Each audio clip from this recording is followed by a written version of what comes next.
স্বর্গে একদিন সব দেবতারা মিলে মোবাইলে গ্যারেনা ফ্রি ফায়ার খেলছিলেন।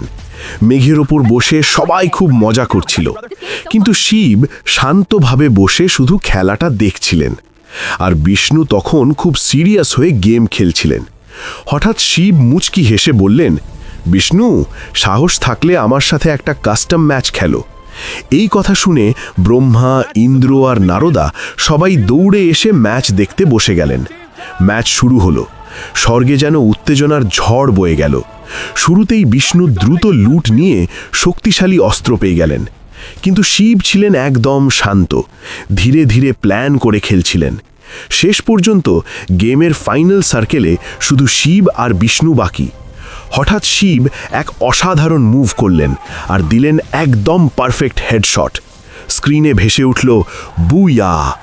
মহাদেব জিতে গেলেন। বিষ্ণু হাসতে হাসতে বললেন, মহাদেব, আজ আপনি সত্যিই গেমের রাজা। আর শিব হেসে বললেন, ভিডিওটা ভালো লাগলে লাইক করো আর সাবস্ক্রাইব করতে ভুলো না।